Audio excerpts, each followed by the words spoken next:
শুভ সপ্তমী সন্ধ্যা। আমার প্রিয় বন্ধুরা, তো সব ঠাকুরই তো মোটামুটি তোমাদেরকে দেখিয়েছিলাম, আর আমরা অলরেডি একদিনে কিন্তু আমাদের দিনহাটার সমস্ত পুজো মণ্ডপ ঘুরে ফেলেছি। তবে এই যে আমাদের দিনহাটা কলেজ ছিল সেটাই এখন শেয়ার করছি। দিনহাটা কলেজের এবারে থিম ছিল জমিদার বাড়ির দুর্গা পুজো। এবার কিন্তু একদমই অন্যরকম করেছে। দেখো দুই সাইডে প্রচুর বাগান, যেখানে আছে অনেক রকমের পশু পাখি মূর্তি, আর এই যে ওয়েলকাম করছে একজন। ঢুকে তো আমি পুরোই অবাক হয়ে গেছি, একদম অরিজিনাল মনে হচ্ছে। একদম ঘর বাড়ি জানালা বারান্দা পুরোপুরি একদম আগেরকার দিনের যে রাজার বাড়ি জমিদার বাড়ি হয় এরকম। আজকে আমি বুঝতে পারলাম যে সিরিয়ালে যে এত সুন্দর সুন্দর বাড়ি সত্যি হয়তো এরকমই তৈরি করে, একদম বোঝাই যাচ্ছে না আসল না নকল। আগেরকার দিনের জানালা দরজার ডিজাইন কিন্তু এরকম ছিল। মোট কথা এবারে আমার দিনহাটা কলেজের যে পুজো মণ্ডপটা করেছে একদমই কিন্তু অন্যরকম, আগের বারের থেকে অনেক অনেক অনেকটাই ভালো।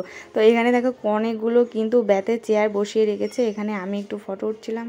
এটাই ছিল বাড়ির পুরো ভিতরটা, জমিদার বাড়ির পুজো মণ্ডপ প্যান্ডেল যাই বলো না কেন ঘোরা কমপ্লিট। তোমরা কারা কারা এখানে এসেছো অবশ্যই কিন্তু কমেন্ট করে জানিও। তো চলো এখন বাইরে যাওয়া যাক, আর কেমন লাগলো তোমাদের পুরো ভিডিওটা অবশ্যই কিন্তু কমেন্ট করে জানিও। টাটা।